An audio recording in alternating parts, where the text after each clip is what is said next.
Talk. Talk. Talk to me Tuesday.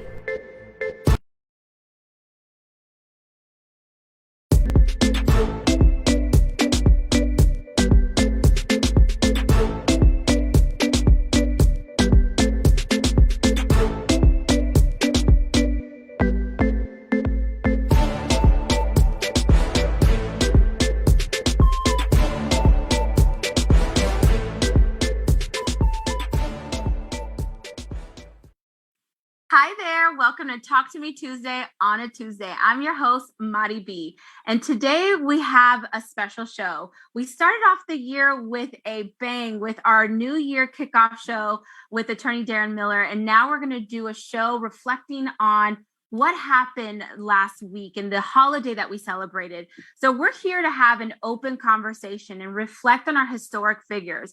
And particularly, we want to celebrate and honor the holiday that was very influential and still is, that honors racial injustice and equality, Martin Luther King Jr. Day. So today we have a strong panel to discuss what this day means, what it means for those that are watching, and what can we do in the future to keep that spirit going. I want to welcome Attorney Rochelle Guiton and Attorney Darren Miller. Welcome to today's show. Hi, thanks for having us. Thanks for having us. Absolutely. Yes, it's always a pleasure to have you guys. And look, we don't always have you guys together. You guys bring a lot of amazing perspectives. So we cannot wait to see what you guys have in store today. So as you guys know, we had the big holiday, Martin Luther King Jr. Day. And I want to ask you guys, what does this day mean to you? And what does I Have a Dream speech mean to you? Well, for me, it means a lot of things. It shows us from a positive perspective how much we've changed and how much we've grown as a nation, where we've come from, but also kind of when I really reflect on it, it lets me know also the challenges that we have in front of us and the fact that we still have a long way to go. And I'm grateful that we as a nation get an opportunity to reflect back on the importance of what Dr. King has meant to the entire nation, not just African Americans, but society at large. And I'm just glad that I think that we're headed in the right direction. I know work is not a big problem from where our perspective and the things that we do as a law firm, but it just means that we need to fight, we need to educate, and we need to keep moving forward to make things better for everybody. Yes, and Rochelle, what does this day and this speech mean to you? I mean, I second what Darren says. It means everything to everybody, right? Because he wasn't just about equality for African Americans, just equality and fairness for everyone. And it means, the world to me and, our children, and as an employee, as a person, all the facets of life that we can look back at a time where, yes, it was a struggle and it was really hard and things were hard fought, but we've come a long way and we've got some growing to do along the way, but that it just shows how much we've progressed over time. And that, it is possible for us to make some changes and to continually make those changes. Not just possible, though. I think it's our responsibility as parents, as citizens, as educators, as lawyers. I think the great thing that Dr. King did for us is that some things are worth sacrificing everything for. And he showed us that with laying down his life for the movement and for the betterment of people across the board. He was aware of the challenges, he was aware of the hate, he was aware of the risk that he was taking, and he put those things to the side because he had a job to do. And so I get a lot of strength from thinking back and reflecting on some of those things, the lessons we've learned from him. Absolutely. And that day is a great reminder for all of us, right? To keep perspective of what it took for us to get where we are. Yeah. And I think it's important that you guys are speaking right now from the heart, but hearing that speech, that I Have a Dream speech, and keeping it alive, what message do you guys want our peers, especially our youth? You are both parents, and you just said that right now, Mr. Miller. But what message do we want to give to our youth about this day? I guess is to keep fighting, is to keep fighting, keep struggling, keep that faith right in front of you, and fight for those things that are right, regardless as to what those sacrifices might be. Those are the things that make a difference, that make a change, that get people to realize, in educating them with regards to what they may have done in the past and making things better for the future. And so, again, when we're talking about that nonviolent struggle, when you see what some of the things that he went through, some of the things that he experienced, the systemic racism that was involved, he banded folks together of all colors, of all races, of all genders, to make things better as a whole. And, I think those are some of the big lessons, especially now with as divided as this nation currently is, that we can build on and we can grow from.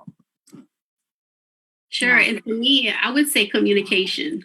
Dr. King was a great orator, and he was a great wordsmith, and he had a knack for communicating and very precisely chose his words to communicate the need and the desire for equality.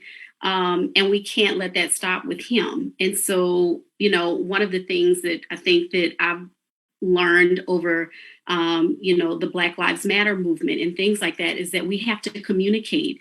And, shouting and screaming may not always work, but choosing our words and communicating. And he was a master of it. Yeah. And, and just the way in which he brought different people of all races, creeds, and colors, brought them together and galvanized them, as opposed to, it's very much now what you're seeing is a lot of separatists and people, let's move away from each other. Martin Luther King was very much about bringing the nation together as a whole against those, whatever those common enemies were out on the outside. And what we're seeing now is a very different thought process. When you look online and you look at the different groups where people are just, no, let's fight from within.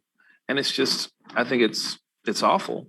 But again, it's just things that if we reflect on what he started and utilize some of the tools that he taught us, we can get beyond. Yes, I agree. And look, this day, we celebrated it last week on January 17th. This day honors the famous American civil rights leader who dedicated his life to achieving equality for people of all colors. Like Mr. Miller, you just stated that. Besides Martin Luther King, what is another civil rights leader that you guys also want to honor, and why? Rochelle, you want to attack that one? Sure. I mean, there are so many. People think of Frederick Douglass, Rosa Parks. I am, I like to write. I like to read. And so I oftentimes, want to think of the perspective, not always having to be the activists in the front lines of marching and things like that, but Ida B. Wells, she was a journalist that was very outspoken about hate crimes and racism. People like Dorothy Height, who, was the president of the National Negro Women's Council. John Lewis. I mean, there's so many to name. And even if we, look at today and the movements that we have today, right? We don't always have to think about what's going on in the past, but people like Stacey Abrams assisting with making sure that we're getting, that our representation, that we're accurately represented for our voting rights, and people like Taryn Burke for the Me Too movement. And there's just so many. I'm having a hard time just choosing one, But I love that, that society, as it's progressing, we're finding new ways, right, to speak out and to make sure that, that everybody is represented and everybody has that voice and can, fulfill their purpose for the civil rights movement right where they are. It's funny you bring that when you bring up people like Stacey Abrams. I think she is just so phenomenal. When you see some of the roadblocks and things that she ran into and she was faced with, especially there in Georgia, and just how she just reinvented herself and how she just got involved and how that affected the entire country. And just the fact that what she did, I mean, look what she did with regards to Georgia. And look what she did, the effect of getting people involved and getting them registered and then getting them their votes, getting all of that done. This country would be so different if she specifically hadn't taken the time to do what she does. And look at the effect that it's had on this country. It scares me to think where we would be had some other things unfolded the way that it really could have. So yeah, you hit the nail on the mark as far as that's concerned, Rochelle.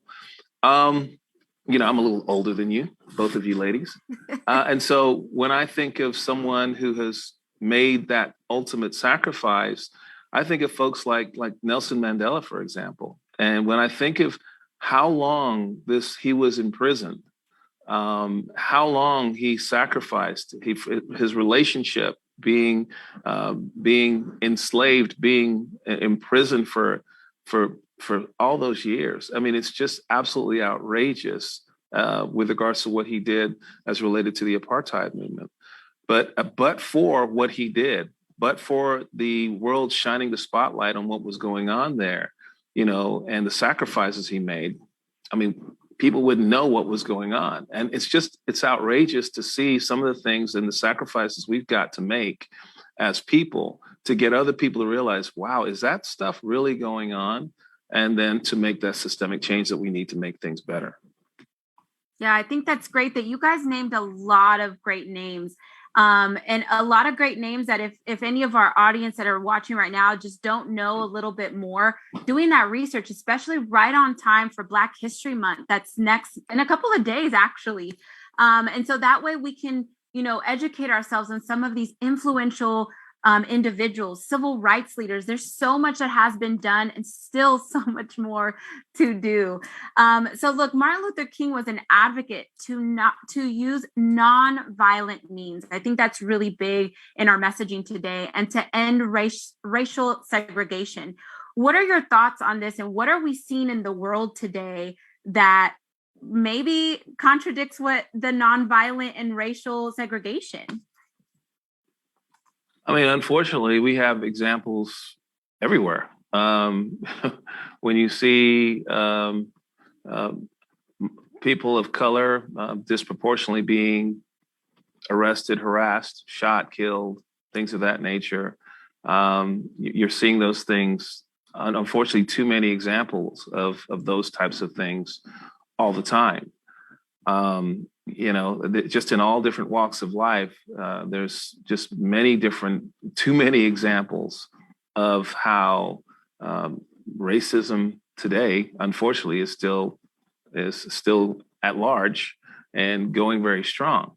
It's just something that I like the fact that this country, and we've had to have, unfortunately, people like George Floyd lose their life. For the country, for people to say, oh my God, is this really going on? And other folks to realize that it is. And then fortunately, a lot of these bigger companies, we force them to, hey, you've got to do something about this. This is a decision. This is a societal issue. It's a societal problem. And we all have a responsibility to get involved and do things about it. So you're seeing more of those things. Unfortunately, I think it's becoming a little kind of commonplace, whereas people are ignoring a lot of those things, but that's okay.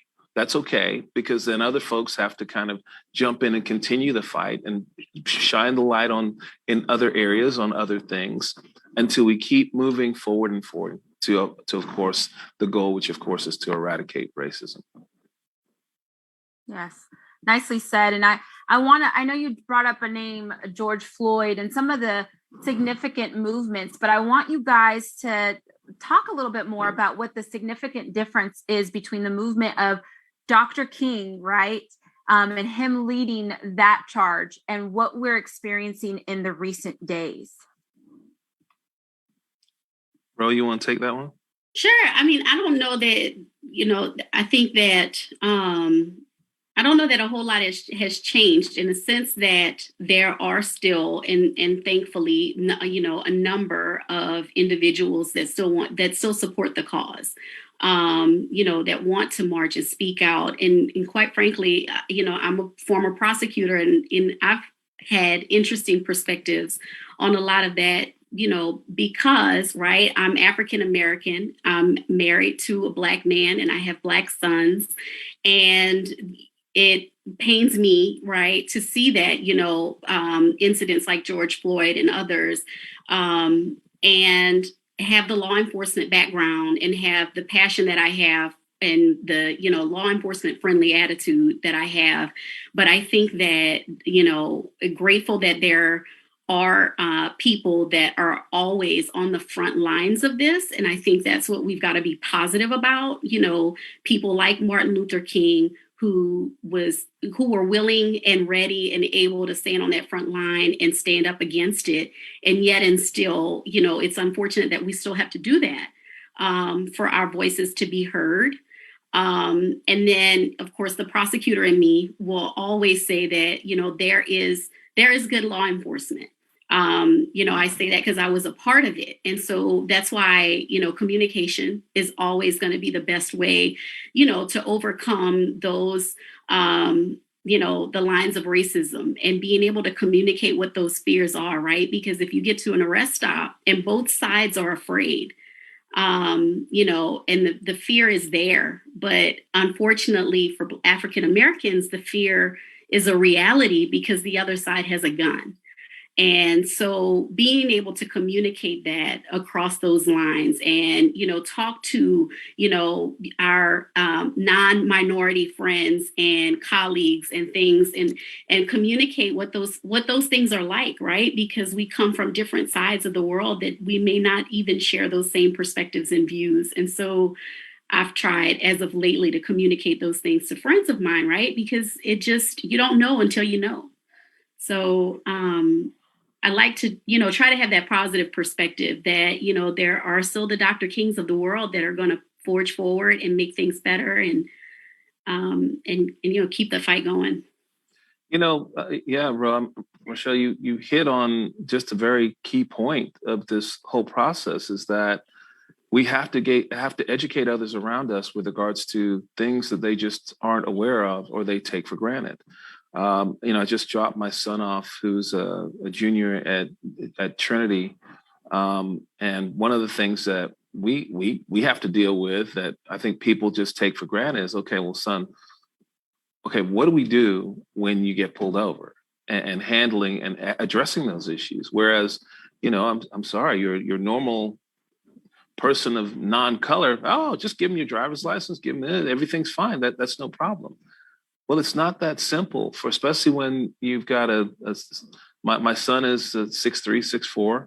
He's big, he's Black, and you just don't know what that experience is like. And I have to explain to him, as well as some of my friends, it's like, hey, man, it's not that simple. I don't know if you've seen or not, but we're getting choked and arrested and beat up and killed. And we're seeing that now from a stop that goes bad. And so it's like, I've got to educate my son with regards to the fact that, hey, listen, son, your job at that point is not to take him on, but to take on the officer. But you listen to what he says, you give the orders, you don't get angry, don't get physical, don't do any of those issues, don't do anything to provoke the situation. If there's a legal battle to be fought, then you come home to me. And me as your father and your lawyer will address those issues, but you don't take those issues on. So, and it's just, again, most people take those things for granted, but we just can't.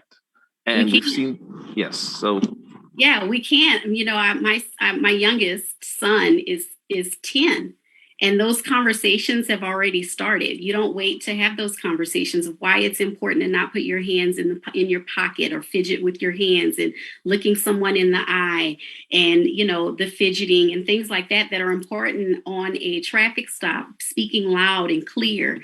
That you have to train your children on. I had a really eye-opening conversation with a really good friend of mine where, she just wasn't aware. And I was just very blunt about the fear that I have at night if, my son and my husband are driving home late at night from baseball practice and what that might look like for them if they're pulled over by police. It could be the smallest of details that makes that turn badly. And it's a real fear. And yeah, it's real. Yeah, these are real feelings and emotions. And I just want to thank you guys for sharing them.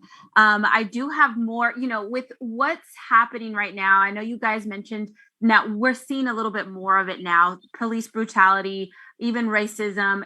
Now we're at an age to where this device allows us all to see things that we probably never really saw as clearly in the past, right? So with that being said, this device has allowed a George Floyd protest, an Ahmaud Arbery protest, and many, many more. And I'm just naming 2 out of countless names. So I want to ask you guys, have you guys ever had to protest or protested with any of these movements, Black Lives Matter, or stand up for people that had their freedom taken away and away from them? Yeah. I have to, I go back to the whole the movement for when the whole George Floyd issue came about. Honestly, I have to admit that I was fairly ignorant as to how, I guess not ignorant. I knew that there were incidents, I knew there were issues, but I didn't really believe that my country could really treat us in this fashion in such a systematic way, right? I knew there was incidents, but I would always kind of hope and think that, oh, it must be being provoked, or there's got to be this, that, and the other. And honestly, after listening to so many of my friends and colleagues and that have been through different circumstances, it's like, no, that's just not the case. While I'm sure it is in some occasions, others it's not.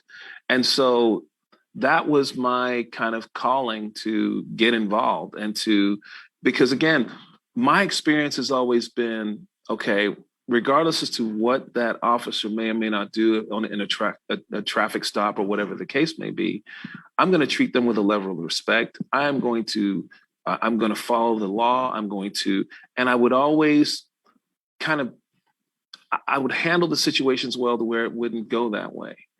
But other folks don't have those similar experiences. I've got so many of my friends that have been beaten up before or thrown in jail and things of that nature.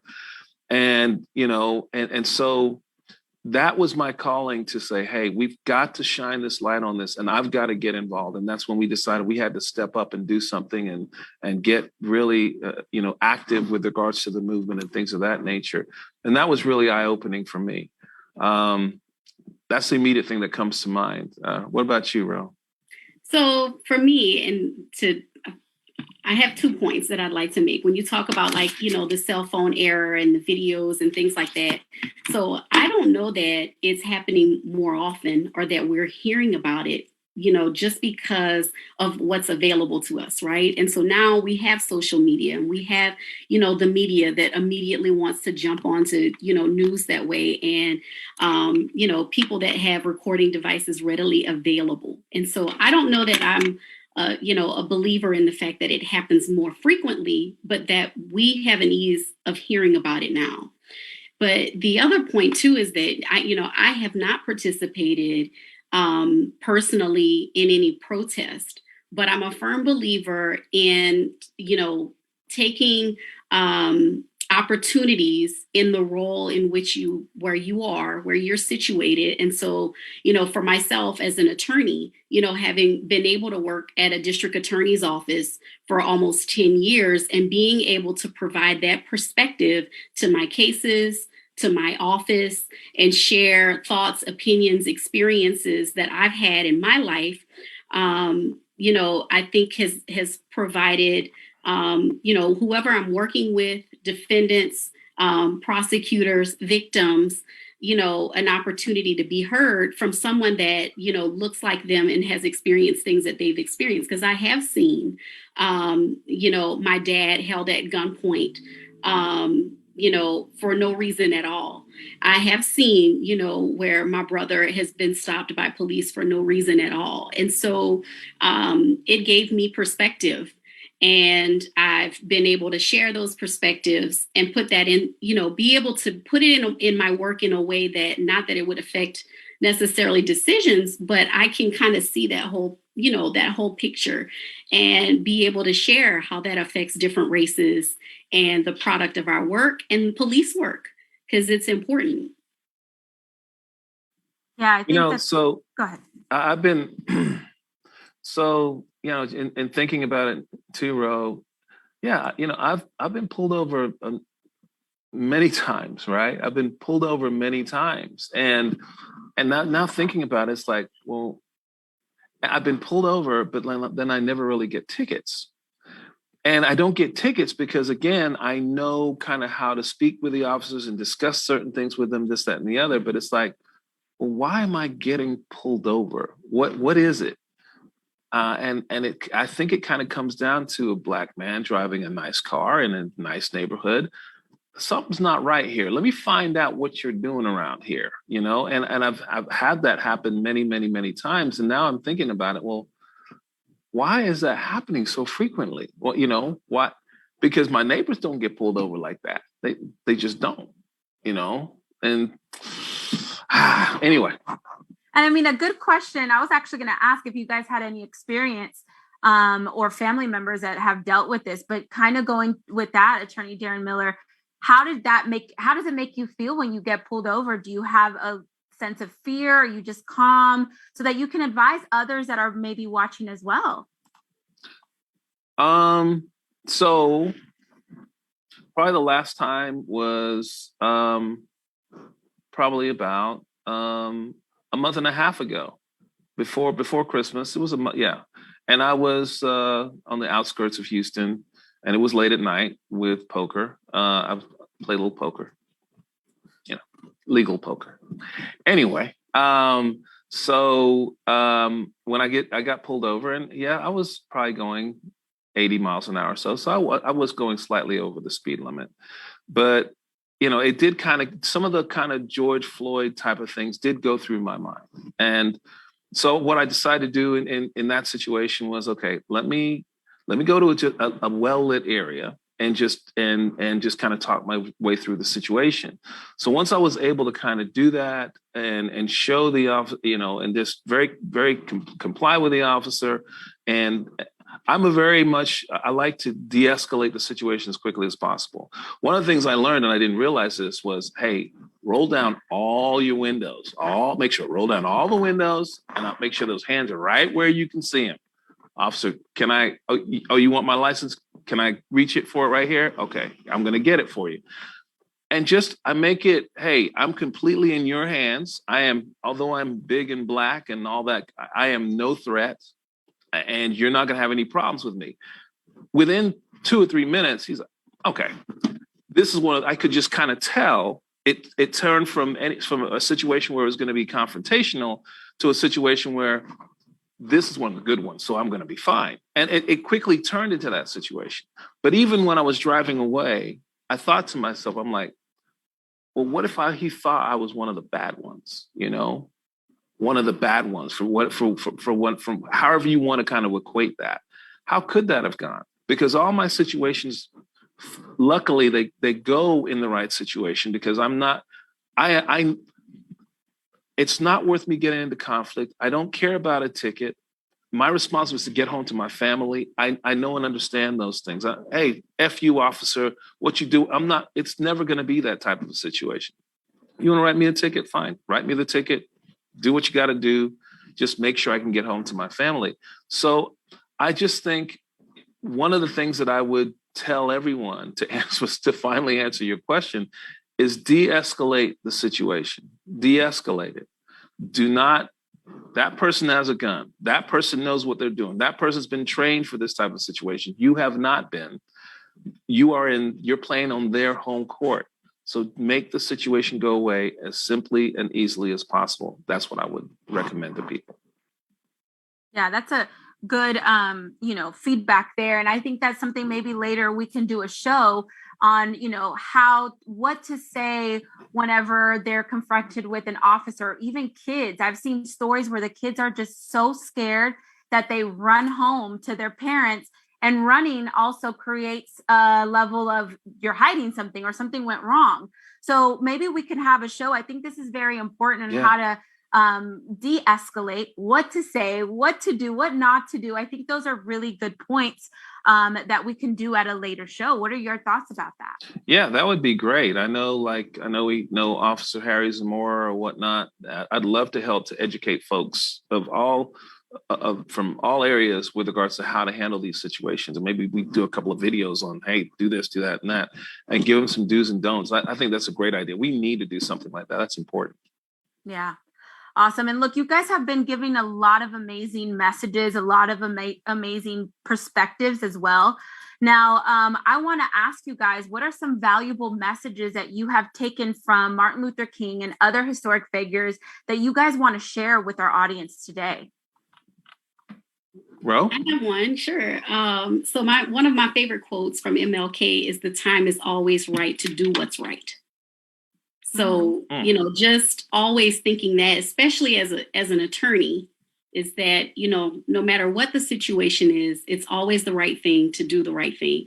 And so that's one of my favorite quotes. I actually have a plaque of it. And and again, he was a great wordsmith, right? And so being able to just get to the point in the heart of what we need here, right, to be able to do the right thing.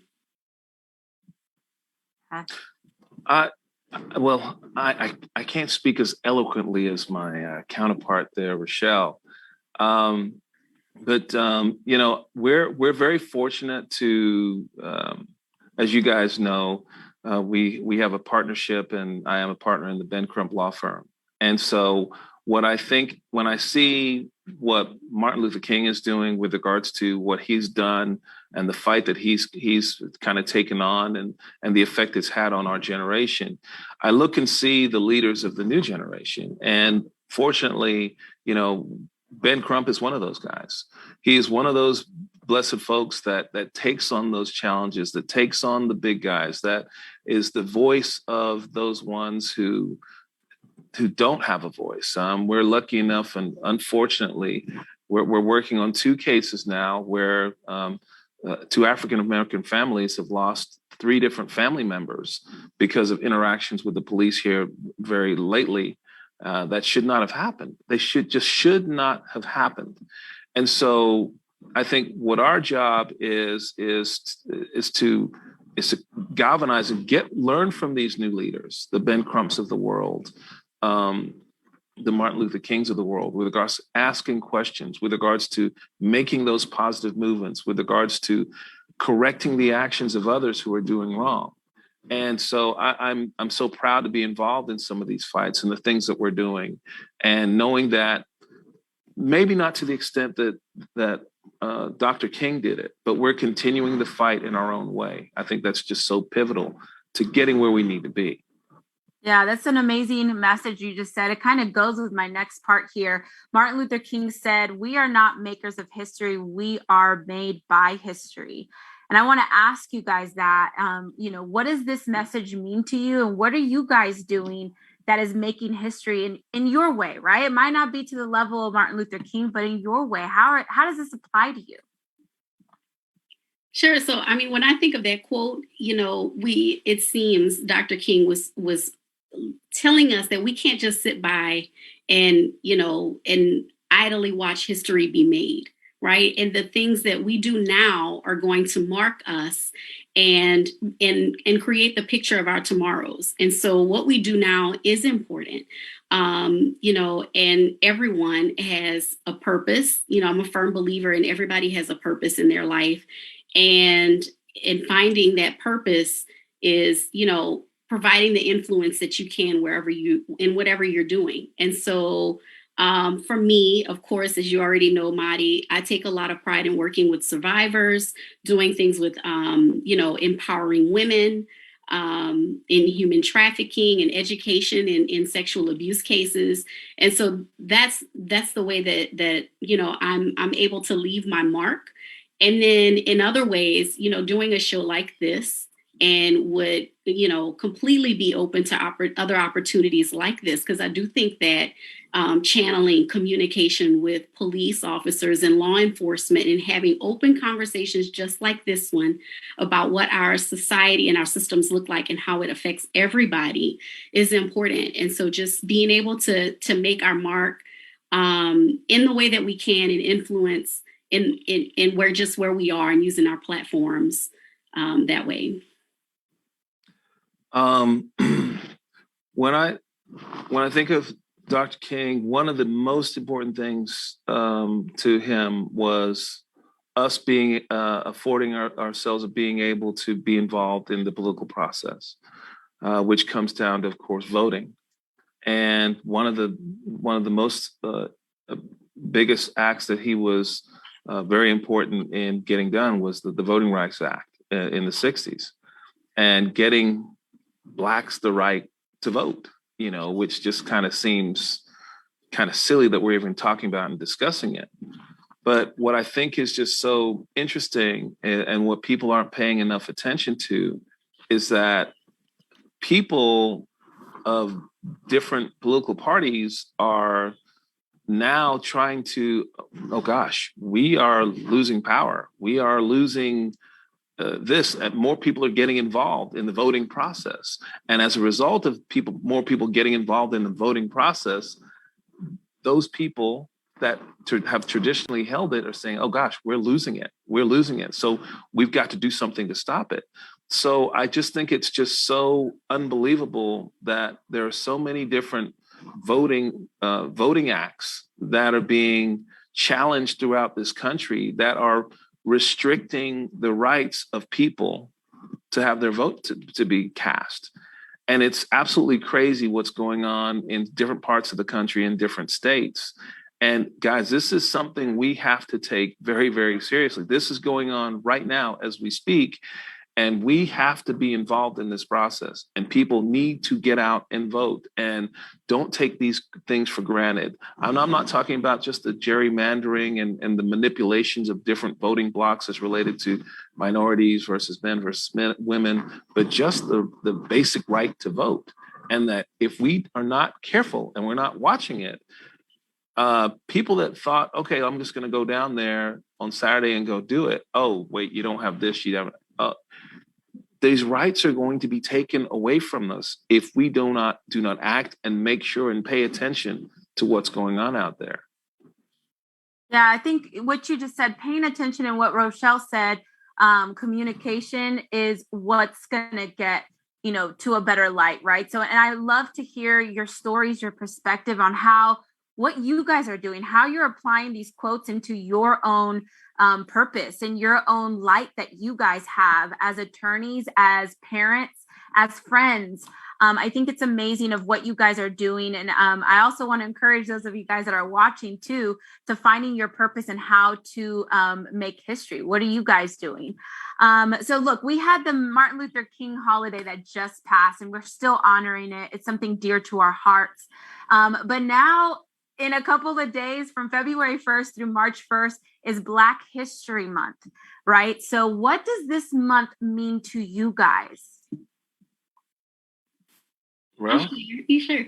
So, I mean, for me, it's the reminder, why those pivotal moments in history and those waymakers, why it was important for them to step out and do things. And then even today, right, for the milestones that we have, that we're still making, right? And if we're going to leave this with a positive outlook, right? For things like the Crown Act, for example, that was put into place in certain states and are still pushing to have that particular statute more applicable in other states, and sharing things like that throughout the month, to just show that the importance of inclusion and representation in everything that we do in our society, and just having that reminder and constant push for equality and fairness.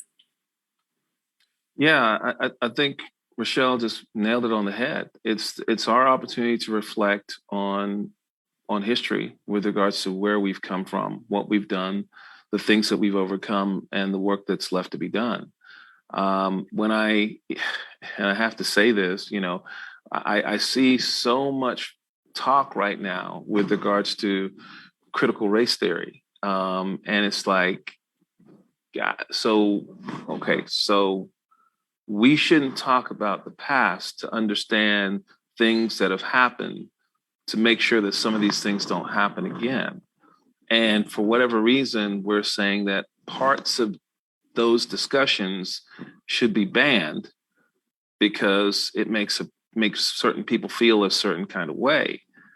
I'm just like, well, gosh, if you feel a certain kind of way because of something that happened back then, well, how should the descendants of people feel that this kind of happened to? Should we not have any of those discussions? We shouldn't talk about anything? Because one of the things we do know, if we don't talk about history, then we are doomed to repeat the mistakes that we've made in the past. So, it's just some of these arguments that I'm hearing, it's like, I know very controversial. I understand that. And I want people to feel comfortable. But sometimes you have to insert a little bit of discomfort to make everyone feel a little bit more comfortable in the long run. Well said. Ooh, I like that quote. I'm going to take that quote from you because I really like how deep that is. And look, my next question is, there are a lot of historic figures. And as you're saying, to probably take away history based on some of the arguments that people are making, I would actually like to ask you, what are some historic figures that you would like to honor and put out there for our audience to do research on for, the Black History Month that's coming up? So for me, again, I generally go the artistic route, the writers, speakers. Maya Angelou is always a favorite of mine. Toni Morrison, one of my favorite books is called The Bluest Eye. And she talks about, it's a young African-American girl, and she, believed that beauty was having the bluest eyes, and just those types of examples and self-education, just, reading, listening to, MLK speeches and things like that, to just educate ourselves on, there's no one look of beauty, right? And so that's one of the people that I look to. Of course, Angela Davis and activists like that as well. Yeah, you mentioned a whole lot of good folks there, bro. I hate to just kind of go straight to this card, but one of the more interesting characters that I respect is Malcolm X. And when I saw in learning about Malcolm X and kind of where he came from and his history, and he was very racist. He was a very racist person based upon things that had happened to him and his family, and folks in his own family getting lynched, just of course because of the color of their skin. But what you learn about Malcolm X is that after he started to learn about himself and learn about his culture and learn about his religion, like, wow, okay, it's not about, us Blacks creating our own separate nation and doing this completely separate. You have to have involvement of other races and other folks and other people to make things happen and work together as a team to make it better. And, even as he went through his life and and he saw that people of his own race kind of turned on him, and he learned and educated himself like, wow, I was kind of thinking about this from maybe not the right perspective, but he kind of figured it out towards the end. Unfortunately, he ultimately met his demise way too early, but he was very much a person thereafter about being inclusive and understanding and working with others. We all know of Malcolm X's, okay, by any means necessary, fight to the death and kill Whitey and all this other stuff. Well, he evolved to something much, much better. And I think we're all better because of it. Yeah, those are great historic figures. If there's any of you guys that haven't heard of these names, I strongly encourage that you guys go out there, do some research on it to find a little bit about the history. Because look, I agree with you, Attorney Darren Miller, to find out about the history, to make you more aware of things, so that you can make your own judgment. So you guys could be, like they call it, woke out there. So I think it's something great that you guys can do some research out there. And look, I admire you guys and what you guys do. You guys are constantly making a difference. And in your own ways, you are a hero to many people out there, whether they're young women and men of color, of not. You guys are speaking in your light and speaking in your purpose. So I just want to thank you guys for what you guys do. Thank you. We appreciate the time, the forum to talk about these. These issues are really important for everybody, whether you're Black or not, female or male. And it's good for us to express these thoughts and feelings and get things out on the table so we can get better because of it. Absolutely. Yeah, they're uncomfortable conversations, but like one of you guys said, you have to be uncomfortable to then get comfortable. So I think these are the type of conversations that really, make a good mark on people, and they get to really see different perspectives. Right. So I think if you guys are willing, and if our audience is wanting more, I definitely want to do more of these and kind of making, our audience more aware of certain things and what they can do. Yeah, look, Marty, I think it's real important. I mean, we've got to do more. I think we've got more responsibility. We've been really fortunate to, the firm is growing. We're on a national level now on many different issues and in different scales. So we have a forum. I think we've got to use that forum for good. It's not about just generating money or solving individual people's problems. I want to leave society better than I found it. We have kids behind us, family that are going to be, we need to start setting up that next generation. And we are ready to take on the task of doing the little things that we can do to make things better for everybody. Yes, I agree wholeheartedly. Now, I want to kind of turn the page very quickly. We do something that's coming right up before we put an end to the show and end it with a bang. We do this every month. And as I know, you guys are touching different lives in different ways, and this is one of them, right? You guys do something every month to give a gift, just to show your sense of gratitude and to help someone just put a smile on their face. So every month we do our heroic behavior. I know both of you guys know about this. You've met our winners before. You've seen the smile on their faces, and it's just so rewarding to see that just this can make a difference for someone. Now, if you guys are watching and are wondering how can you win, all you have to do is 4 things. Go to our social media page, like our page, so that you can get a lot of this informative stuff that we do in the future, as well as liking the graphic that you see on the screen right now, sharing it with someone that also can use the gift, and make sure you tag a couple of people on the post. So 4 little things, 1 finger, and absolutely free. So hey, look, Marty, yes. I'm sorry. Hey, Marty, did we hear from the young lady that won the iFly thing last week? Yeah, I think I love your how you just mimic that, right? Our production team did hear from her, so we will be having her and congratulating her. Maybe we can have you on to say congratulations to her directly. Yeah, I mean, that was cool. I mean, that's something I always wanted to do. So we definitely start off the year with a bang. Yeah. Yeah. And look, this month we're giving out a brunch kit. Kit for those of you guys that either take your kids out for Valentine's Day or like Sunday Fun Day because it's football season right now. Super Bowl's coming right up. So something that you can just enjoy brunch, have a nice little drink, take the kids or even your spouse and your partner. I think this would be great. Cool. So I think you guys are ready to see who the winner is, right? Ready. All right, let's take a look. Every month, all you gotta do is like, share, and tag.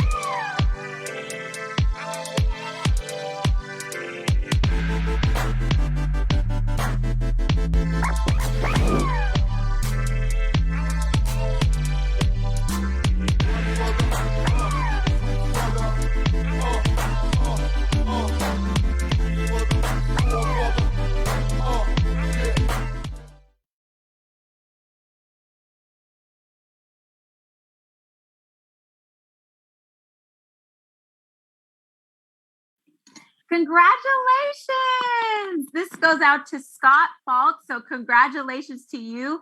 You get to enjoy the brunch kit. Make sure you look at your direct messages to claim your prize. Awesome. So for those of you guys that are watching, we do this every single month. Every single month, we're trying to do something to give back, whether it's a gift, whether it's this show, a different platform, or whether it's the attorneys doing attorney work, right, and helping other clients. So we do this every month. And look, we're coming to the end of the show, Attorney Rochelle Guiton and Attorney Darren Miller. And I want to ask you this deep question that I like to ask in every show. What is one piece of advice that you would give for those that are watching right now when it comes to equality, social injustice, or any of this racial injustice that we're experiencing or have experienced in the past? What would you tell someone that's watching right now? I would tell people to remain open-minded and to think about things not only from your perspective, but from the perspective of others. Look, we all have to live together. We're going to be together. So why can't we do things to help each other through processes instead of trying to pick each other apart? Why can't we as a nation try and figure out how to come together, do things together, assist each other, as opposed to tearing each other down? I'm committed to trying to make things better. And I think that a lot of other influential people are also think along those same veins. So those are the things that I think you should take forward with the people that you work with, your staff and your family, to have a more positive effect on things and make things better for those people around you. Nicely said. Rochelle. So for me, I think I would say that inclusion and representation matters. And it's twofold, that we as African Americans have to take up the opportunity and create opportunities for ourselves to be represented and included. And then the other side of that is that, non-African Americans have to allow those opportunities and the representation, because it means everything for me to be able to provide my perspective, or Darren to be able to provide his perspective in all aspects of our lives, and knowing what those experiences are like. And then additionally, to see people like me, like Darren, in positions of power, or just to have a seat at the table, to be a part of those conversations. And so we have to take those opportunities and create them. And then others have to, allow some of those doors to be opened. And so I would just encourage inclusion and representation in any possible way that we can. Love it. Nice. Love it. I want to thank you guys for taking some time out of your day and allowing us to get real transparent in the conversation, allowing us to dig deep and getting some of your emotions out on the table, how you guys feel about certain things. So I want to thank you guys from the bottom of my heart, Attorney Darren Miller, Attorney Rochelle Guiton. I want to thank you guys for being on the show and having an open heart.